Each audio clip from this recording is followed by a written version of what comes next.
When you look, what do you see?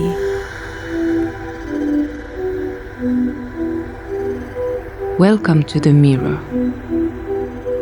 This work is directed by Jaakko Autio, with narration by Hilla Väyrynen. In front of you is a water speaker, where standing sound waves create cymatic patterns on the water's surface. The water in the speaker is filled with shells. The smallest ones were collected by Elina Tuomarila from the shores of the Baltic Sea 2024. I chose these shells for this piece because they are key species in the Baltic Sea. The Baltic Sea is one of the most sensitive seas in the world. It is a shallow and low salinity brackish water body with a unique but vulnerable ecosystem. The shells in the water speaker are dead. The water in the speaker is also dead, meaning without oxygen. There are extensive areas in the depths of the Baltic Sea that lack oxygen. And the declining water quality affects the entire region's biodiversity. Perhaps you have noticed that the shores of the Baltic Sea are full of small shells. Unless you intentionally search for them, you might not notice them. Shells filter water, removing harmful phosphorus and nitrogen compounds, and preventing algal blooms. They are the natural cleaners of the marine ecosystem. One shell can filter up to 4 liters of water per day. The fact is that species are going extinct in a way directly linked to our own way of life. Species are disappearing at an increasing and faster rate. The accelerating rate of extinctions is not a new phenomenon on Earth. Comets and ice ages have wiped out species before.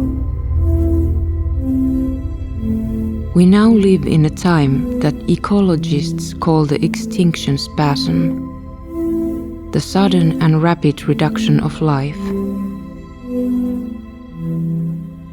Did you know that according to the International Union for Conservation of Nature, over the next 50 to 100 years, the following percentages of species are at risk of extinction? Mammals, approximately 26%.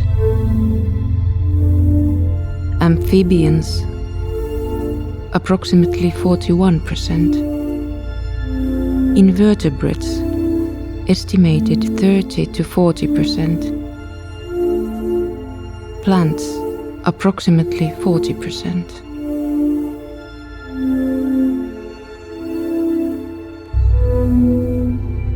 Our economic system is based on creating desires. Our consumption rate is unsustainable. If everyone consumed as much as we do in the affluent world, we would need 5 Earths to sustain our lifestyle. So we may think that we want this or that we need this or that. And we do, but it's all on the surface. When we trace it far enough, our deepest longing is for belonging, for unity, for not being a separate being. Unless this lives in our hearts, we have a thirst, a hunger, a longing that cannot be satisfied. We have lived for a long time based on a narrative of separation, in religion as well as in economics. We need a new story, a new way to live in harmony with reality, the awareness of what we are right now. It takes courage to listen to oneself and face one's own experience. The deeper we go into our inner selves, the more we encounter our past, both personal and collective.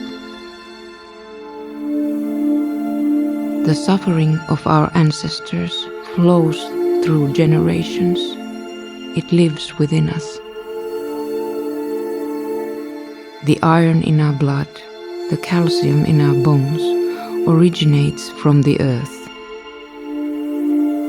We are all one family, sharing the same ancestors. DNA is nearly identical across all mammals. Life began on Earth 3.7 billion years ago. When we trace our lineage back, we find grandmothers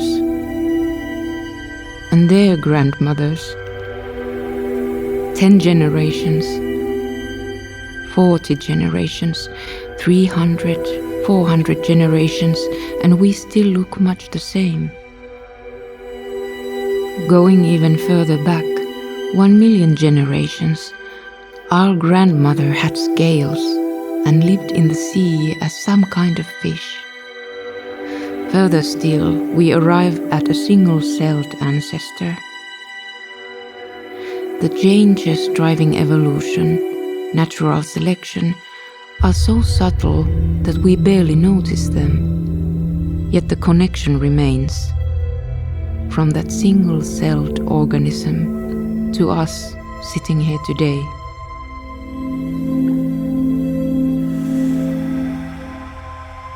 The heart loves what is true. If we want to reach objective truth,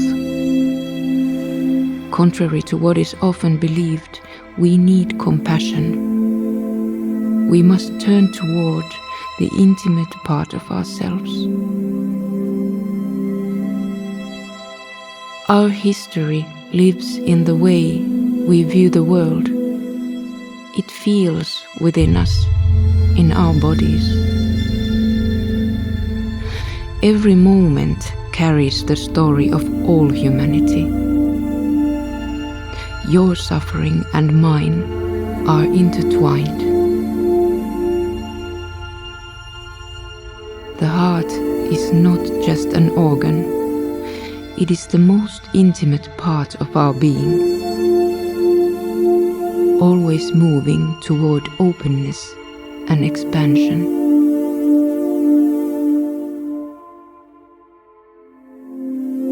When you look, what do you see?